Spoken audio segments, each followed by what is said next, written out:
Selamat datang di Cabe Channel. Mohon untuk like, komen, dan subscribe, agar channel ini makin berkembang dan Mimin makin semangat. Terima kasih. Satria Samudera. Buku 2. Petaka Ilmu Hitam. Bab 1. Matahari sudah lebih dari sepenggalah saat Satria sampai di sebuah ngarai. Pemuda ini terlihat agak lelah. Ia memutuskan untuk mencari tempat yang adem dan duduk. Sambil beristirahat, sang pemuda mengedarkan pandangan. Ia mengagumi dinding-dinding ngarai yang terlihat kokoh dan terbentuk dengan indah. Tuhan memang luar biasa, batin Satria dalam hati. Ia kemudian menurunkan tabung bambu dari pundaknya. Tabung ini diberikan oleh Mbok Darmi. Raden, ini saya sudah buatkan kopi untuk teman perjalanan Raden. Kalau pakai tabung bambu, panasnya lumayan awet. Dan meskipun sudah tidak panas, rasanya tidak terlalu berubah, kata Mbok Darmi saat itu. Mengingat hal tersebut, Satria tersenyum. Pelayan tua itu baik sekali. Semoga umurnya panjang dan aku bisa bertemu lagi dengannya, batin sang pemuda seraya meneguk kopinya. Sepertinya enak sekali, iya. Satu suara yang tiba-tiba muncul mengagetkan Satria. Sang pemuda secara refleks menoleh ke asal suara, namun ia tak melihat siapa-siapa. Mungkin tadi aku salah dengar, ujar Satria pelan. Namun, sialan, jangan pura-pura tak dengar, sudah jelas kau mendengarku, kan? Maki suara itu lagi. Satria menoleh kembali, tapi ia tetap tak menemukan siapa-siapa. Jangan-jangan, pikiranku kacau akibat terlalu lelah. Aku mulai berkhayal mendengar sesuatu. Nampaknya, aku memang harus segera menghabiskan kopi yang sangat lezat ini. Dengan begitu, barulah semuanya akan normal, kata sang pemuda agak keras. Ia juga segera mendekatkan tabung bambu ke mulutnya, bersiap untuk menenggaknya hingga habis. Pada saat itulah, hei, jangan dihabiskan, baiklah, aku akan muncul. Bersamaan dengan itu dari balik batu cadas yang menempel di tebing ngarai, melesat turun sesosok tubuh. Satria memperhatikan orang yang baru tiba ini. Ia adalah seorang pria tua. Rambut, kumis dan janggutnya panjang. Semuanya sudah berwarna putih. Pakaian yang dikenakannya sangat sederhana dan lusuh. Mirip seorang pengemis atau petapa. Anak muda, berani sekali kau ingin menghabiskan kopi yang lezat itu sendirian. Bentak Pak Tua ini galak. Satria yang dibentak tanpa alasan ini hanya senyum-senyum saja. Saat masih di Teluk Laut Barat, ia sudah pernah mendengar cerita dari Eyang Jagareksa bahwa di dunia persilatan terdapat berbagai macam karakter orang. Ada yang normal, ada yang misterius, dan ada pula yang aneh-aneh. Biasanya, semakin aneh malah semakin harus diwaspadai. Mengingat tadi Satria tak mampu mendeteksi keberadaan pria tua ini, sang pemuda yakin bahwa ia bukanlah orang sembarangan. Satria tiba-tiba berlutut, maafkan aku Mbah penguasa ngarai. Aku sudah tidak sopan. Melihat sikap Satria, pria tua itu mendelik marah. Apanya yang Mbah penguasa ngarai? Sialan, kau kira aku ini bangsa dedemit ya? Apa kau tak lihat wajahku yang tampan rupawan ini? Apa ini wajah dedemit? Satria ingin tertawa, tapi itu ditahannya saja. Sang pemuda kini bangkit dan mencoba membujuk. Oh, baguslah. Aku lega karena ternyata Anda adalah manusia juga. Saya di sini jadi ada kawan. Pak Tua sungguh tampan dan rupawan. Pasti banyak gadis cantik yang tergila-gila padamu, kan? Pasti banyak janda yang mengejar-ngejarmu, kan? Pasti banyak istri orang yang lupa pada suaminya dan memilih dirimu, kan?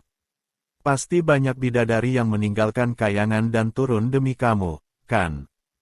Pasti banyak dedemit wanita yang kesengsem dan... Pria tua itu mengangkat tangan. Sudah, kau ini banyak omong. Kalimatmu seolah memujiku, tapi kau sedang menghinaku, kan? Satria berkata, aku mana berani menghina Pak Tua yang tampan dan rupawan ini. Pak tua itu mendengus, jadi, kapan kau akan memberiku kopi itu? Ujarnya seraya menunjuk. Satria pura-pura menepuk jidat, astaga. Aku hampir lupa. Mari Pak tua duduk bersamaku di sini. Biar aku tuangkan untukmu, ya. Pak tua aneh ini mengikuti Satria dan duduk dengan membanting pantatnya. Melihat itu, Satria agak menyipitkan mata. Apakah pantat tepos pria tua ini tidak cedera karena duduk membanting di atas batu yang keras ini? Jangan salahkan aku jika nanti terkena wasir. Silahkan Pak tua tampan, ujar Satria seraya memberikan segelas kopi. Pak tua aneh itu segera menyeruput kopi. Matanya terpejam, lidahnya mengecap-ngecap. Tak lama kemudian, dia tertawa-tawa puas. Hahaha, anak muda. Siapa kau? Mengapa kau duduk memandangiku yang sedang menikmati kopiku ini? Satria agak tertegun, lalu menjawab, Pak tua, namaku Satria. Aku sedang dalam perjalanan menuju dusun Suka Asri. Siapakah gerangan Pak tua yang tampan di hadapanku ini? Mendengar ucapan Satria, Pak tua itu tertawa lagi, hahaha. Aku sudah tak ingat siapa namaku. Kau boleh memanggilku Pak tua saja. Kenapa harus pakai tampan dan rupawan? Apa kau ingin menghinaku yang sudah usur ini? Satria merentangkan tangan, bukankah tadi Pak tua sendiri yang mengatakan tampan dan rupawan? Pak tua aneh itu menatap Satria dengan serius, kapan aku mengatakannya? Satria ingin menepuk jidat, sudah pikun rupanya. Anak muda. Kulihat kau ini pemuda yang cukup baik. Tapi, dari raut wajahmu, tampaknya suratan takdirmu itu berat dan penuh cobaan. Kusarankan kau pulang saja, cari gadis yang cantik, kawin dan punya anak. Jika tidak, umurmu akan pendek, kata Pak tua itu tiba-tiba. Satria tersenyum, Pak tua, terima kasih atas perhatianmu. Namun, guruku pernah mengatakan bahwa suratan takdir sudah ada yang menentukan. Kita tak tahu apa isinya. Tugas kita hanya menjalaninya saja sebaik mungkin. Masalah umur, itu juga sudah ditentukan panjang pendeknya, dan kapan serta di mananya. Mendengar ucapan Satria, Pak tua itu kembali tertawa. Hahaha, aku suka dengan pemikiran gurumu. Takdir memang misteri, tapi firasatku mengatakan jalanmu akan terjal. Kabar gembiranya, kalau kau ingin mencapai puncak gunung, bukankah kau harus mendaki? Kalau jalannya menurun, kau tidak akan sampai puncak. Kau akan terperosok ke jurang atau ngarai, kan? Hahaha. Satria menimpali, Pak tua yang tampan ini sangat bijaksana. Aku salut, ujarnya seraya menangkupkan tangan. Pak tua di hadapan Satria tiba-tiba terpejam. Mulutnya bahkan mendengkur. Tak lama kemudian, ia terbangun. Ekspresi wajahnya kembali kusut dan marah. Hei, bocah sialan, mana kopi yang tadi kau janjikan? Kurang ajar, apa kau tidak memberikannya padaku? Apa mau kuhajar? Satria menunjuk, Pak tua, bukankah gelas di tanganmu itu sudah kosong? Siapa lagi yang meminumnya? Pak tua itu berdiri tak terima. Kurang ajar, siapa yang berani meminumnya? Pasti dirimu, kan? Pasti kau tidak ikhlas memberikan kopi itu dan diam-diam meminumnya, kan? Sialan, bocah tak tahu diuntung. Satria mematung, otaknya berpikir keras. Pemuda ini memiliki beberapa dugaan. Pak tua, aku betul tidak meminumnya. Tapi kau jangan gusar, kopiku masih banyak, aku akan menuangkannya lagi untukmu. Satria mengambil langkah untuk meredakan situasi. Namun, Pak tua itu membanting gelas bambu di tangannya. Lalu berkelebat pergi seraya memaki, sialan. Aku sudah tak berminat pada kopimu. Satria geleng-geleng kepala melihat kejadian ini. Benar-benar orang tua yang aneh, batin sang pemuda dalam hati. Karena hari sudah semakin siang, Satria memutuskan untuk melanjutkan perjalanan. Tak terasa, 4 pembakaran dupa telah berlalu. Satria sudah meninggalkan ngarai dan sampai di sebuah hutan pinus. Suara air sungai yang mengalir memanjakan perasaan sang pemuda. Ia pun tergerak untuk mengisi tabung bambunya. Pada saat itulah sang pemuda samar-samar mendengar suara teriakan. "Tolong! Tolong!" Satria menajamkan telinganya. Setelah memastikan, ia langsung bergerak ke arah utara. Satria tiba di tepi sebuah sungai yang cukup besar dengan aliran yang deras. Di seberang sana, seorang gadis kecil tampak berteriak dan ketakutan. Tak ingin menunggu waktu, Satria segera berkelebat. "Gadis manis, ada apa?" tanya Satria sesampainya di samping gadis kecil itu. Untuk sesaat, gadis kecil itu agak takut. Apalagi, kedatangan Satria begitu tiba-tiba. Namun, sekejap kemudian dia berkata, "Tuan, itu, di sana, nenek saya tenggelam," ujarnya seraya menunjuk. Satria menoleh ke arah sungai. Di tengah aliran air yang deras, terlihat seonggok benda berwarna kehitaman yang terseret arus. Jika tak diperhatikan dengan seksama, pastilah orang akan menyangka bahwa itu merupakan kayu. Dengan sigap, Satria segera melesat ke sungai. Mudah saja bagi pemuda itu untuk melompat dan menyambar sang nenek lalu kembali ke tepian sungai. Satria menelungkupkan sang nenek lalu menepuk punggungnya dengan ringan. Tak lama, nenek itu tersadar dan memuntahkan air dan pasir yang tertelan. "Nenek," gadis kecil itu segera menghambur dan memeluk sang nenek. Apa yang terjadi, Asih?" tanya sang nenek sambil terbatuk. Gadis kecil yang bernama Asih itu menjawab, "Tadi nenek terpeleset saat mencuci sayuran yang kita petik. Lalu terbawa arus yang deras. Beruntung ada tuan ini yang menolong." Asih menunjuk pada Satria. Sang nenek menoleh pada Satria, lalu mengambil sikap bersimpuh, "Tuan, terima kasih sudah menolong saya. Jika tidak, maka pasti saya sudah mati. Kasihan cucu saya ini." Satria segera memapah sang nenek, "Nek, jangan bersimpuh padaku. Aku bisa kualat. Aku tidak ingin berumur pendek. Ayo bangun, ayo. Nenek tinggal di mana? Biar kuantar." Mendengar itu, Asih yang menjawab, "Kami dari dusun Suka Asri, Tuan. Tidak jauh dari sini, hanya sepembakaran 2 dupa dengan berjalan kaki." "Kebetulan sekali, aku juga sedang menuju ke sana. Kalau begitu, ayo kita berangkat." Usai berkata begitu, Satria berjongkok. Asih dan neneknya saling pandang tak mengerti. "Hei, tunggu apa lagi? Ayo Nek, naiklah. Biar aku yang menggendongmu. Tadi kau habis tenggelam, pasti lemas, kan?" ujar Satria seraya tersenyum. Asih dan neneknya terkejut. "Jangan, Tuan. Mana pantas aku digendong olehmu. Aku nenek tua yang bau, nanti mengotori pakaianmu." Tolak sang nenek sungkan. Satria membalikkan badan, "Apa ini? Nenek tak mau kugendong? Apa nenek ingin kubopong seperti aku membopong Tuan Puteri yang cantik?" Mendengar itu Asih tertawa cekikikan, "Sudahlah Nek, ikuti saja aturan Tuan ini.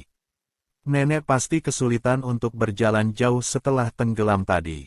Biar keranjang sayurnya Asih yang bawa ya," bujuk sang cucu. Setelah menarik napas, akhirnya sang nenek mau juga digendong Satria. Mereka pun segera pergi meninggalkan tepian sungai dan menuju dusun. "Tuan, siapa namamu?" tanya Asih sambil berjalan mengiringi Satria. Satria menoleh seraya tersenyum, "Namaku Satria. Dan kau jangan panggil aku Tuan lagi. Aku bukan tuanmu, panggil aku kakak saja." Sang nenek hendak mengatakan sesuatu, tapi Asih sudah keburu berkata, "Baiklah, kakak," jawab sang gadis kecil seraya tersenyum. Kejadian ini membuat sang nenek semakin tak enak hati. "Tuan muda, maafkan kami yang sudah menyusahkanmu," ujar sang nenek. Satria menjawab dengan mantap, "Tidak apa. Kita kebetulan satu tujuan, jadi kenapa tidak sekalian?" Mereka bertiga berjalan dengan santai. Sepanjang jalan, Asih bercerita banyak hal. Dari obrolan tersebut, Satria mengetahui bahwa Asih adalah seorang anak yatim piatu. Ayah dan ibunya sudah meninggal karena suatu penyakit sekitar 4 tahun yang lalu. Sejak saat itu, Asih hanya tinggal bersama neneknya. Meski Asih tak menceritakan secara detail, Satria memperkirakan bahwa kehidupan keduanya tergolong susah. Untuk mendapatkan sayur saja mereka harus pergi ke hutan. Kendati demikian, Satria tak pernah mendengar Asih mengeluhkan kehidupannya sedikitpun. Hal ini membuat sang pemuda merasa salut. "Asih, berapa umurmu?" tanya Satria. "Purnama ini aku genap 12 tahun Kak," jawab Asih cepat. "Tepat saat purnama?" tanya Satria lagi. Asih menjawab, "Ya, kenapa? Apakah ada sesuatu?" tanya gadis kecil itu penuh rasa ingin tahu. Satria menggeleng, "Bukan apa-apa. Aku berasal dari daerah yang dekat dengan laut. Saat purnama, air laut akan tertarik oleh bulan, sehingga menjadi pasang. Pada saat itu, para nelayan tak berani melaut. Bulan purnama memiliki daya tarik yang besar.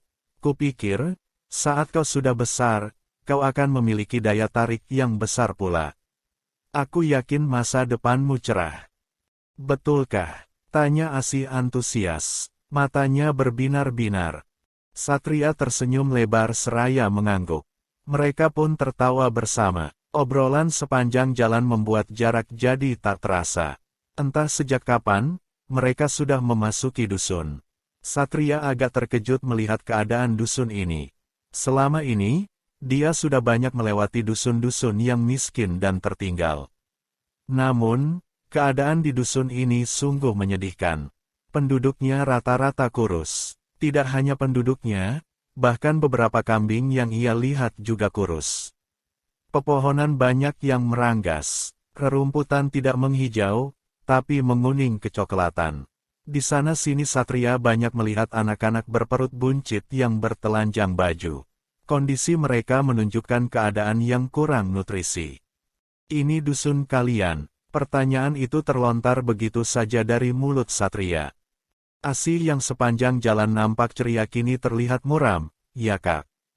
Inilah dusun kami. Dusun Suka Asri. Tapi, seperti yang Kakak lihat, keadaannya tidak seperti namanya ya," jawab sang gadis kecil dengan senyum getir.